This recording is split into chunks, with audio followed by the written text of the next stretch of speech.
So the first part is the easiest, and it's about 4 to 5 minutes long. They will ask you questions about you and your country. So if you look at some of these questions, do you like sports? Do you have a favorite sport? They might ask you, what's a popular sport where you live? Now, you should always paraphrase, but if you don't like paraphrasing, you could also give a direct natural response. I'm really into badminton, or absolutely. It also works if it's the opposite. Do you have a favorite sport? Absolutely not. Sports are for losers. That's not me saying that. That's an example. Anyways, the point is make sure that you paraphrase. Do not copy the words from the question. One of the key things you should try to do is to give more details and information. And you can do that by asking yourself the 5 W questions or how. One of the biggest mistakes students make is they assume speaking part 1 is simple, and it is. And so they might give simple answers, very short answers. Avoid doing that all the time. You can have some short answers and some longer answers. They want a mix of responses. If you keep giving short answers, you will score low, as it does not show your grammar. So just ask yourself a couple W questions when you're answering, and that should give you enough time and ideas to give to the examiner. So that is the first part of speaking. Let's talk about the second part. Now, part 2 is unique. Why is it unique? Well, this is the section where you have a little bit of preparation. Part 1 and part 3, you get no preparation time. But in this section, you do get 1 whole minute. That's not very much, but you do get it. Though they will give you a note card about the half of a size of a sheet of A4 paper. And they will always have a question that says, describe something. You will then be tasked to answer 4 questions about that topic. They will then say you have a minute to prepare some notes, and then you need to talk for 2 minutes. They will then ask, do you understand? Once you say yes, they will start the timer. When you take your notes, try to write things very in a short way. Do not write long sentences. Now, the benefit is your notes are not assessed. They are not evaluated. That means that you could draw pictures, you could write Chinese, you could spell everything the wrong way. As long as the notes are useful for you, that's what you should do. Then you need to talk for 2 minutes by yourself. If you have a bit of extra time left, the examiner may ask you a follow-up question.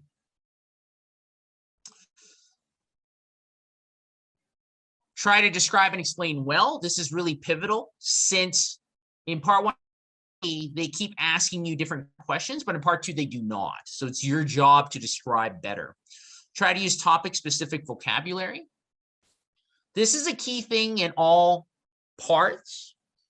English is actually a pretty easy language to learn for the basics. The main issue is that English has far too much vocabulary. I'll try to explain something.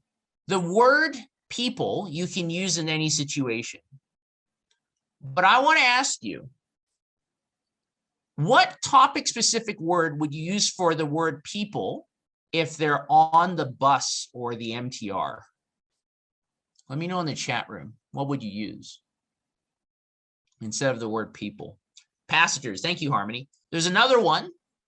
Starts with C. Does anyone know the probably more difficult one? Starts with a C. I know Sally and Jane are thinking.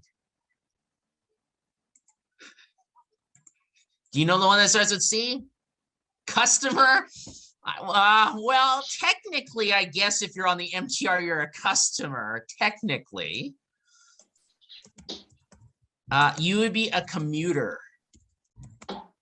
You'd be a commuter. Okay, here's a more difficult one. If you're in a restaurant, you can say people, people, people, people, people. What is the topic-specific word if you're at a restaurant and you're sitting down and you're eating?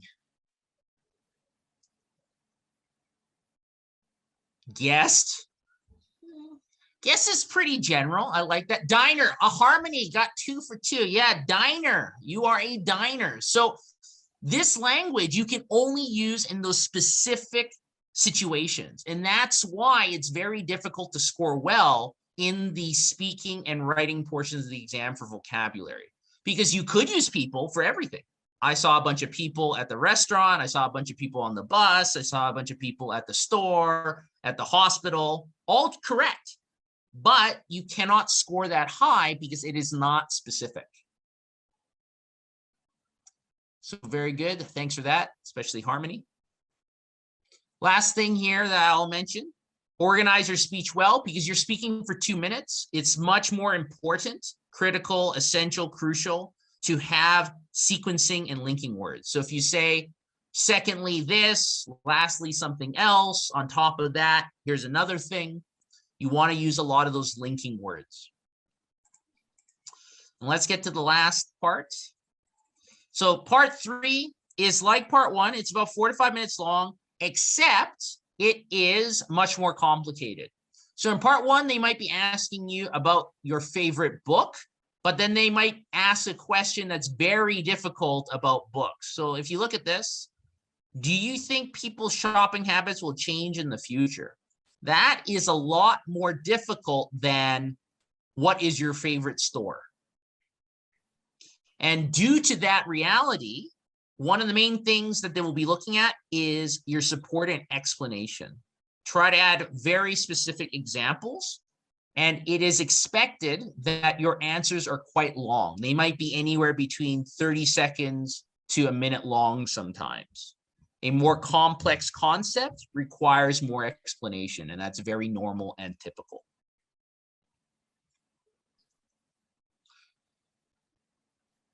You use the same strategies as 4. You want to have advanced linkers, you want to have discourse markers, you want to have correct tenses, all that good stuff. So once again, this is the marking scheme. You can go online and find it, very similar to the other marking schemes. So we're gonna get down to the end here. One of the key things I want to make sure you understand, when you're paraphrasing, generally there are 4 ways to do it. 99% of the time, students use synonyms. In English, that's usually a good strategy. However, there are some words that don't have a lot of synonyms. So I'll give you an example. Here's a very simple word, student. Tell me, what's a good synonym for student? Pupil, that's it. Perfect, Kelvin. That's all the synonyms for student. So now, if you have to talk about a student again, there's no word that you could use without repeating yourself. So how do you paraphrase? Next, you should try to explain. So you give a definition. Those that are in school, those that are studying. You can explain what it is. That's another way to paraphrase. You could try to change the part of speech. The word student doesn't work well. I said the word earlier. What is the adjective for the word student? Let's see how smart you are. Some of you are probably going into Google, the dictionary. Going to start cheating to find the adjective for student. A little bit difficult. It's okay. It's actually studious. So this is a word that even I do not use. But the point is that you could use different parts of speech to also paraphrase. Lastly, are pronouns. So if you've already mentioned it before, so if you said, oh, those students are doing X, Y, Z, then you could use a pronoun the next time you want to talk about them. You could say they are doing this because, and the word they is an example of a pronoun. So that's how you can paraphrase. Lots of pronouns, right? He, she, it, they, them, those, these. All the pronouns are extremely critical. And they're easy to use because you don't have to learn any new vocabulary. As long as it's said before, you can then reference it by using your pronoun.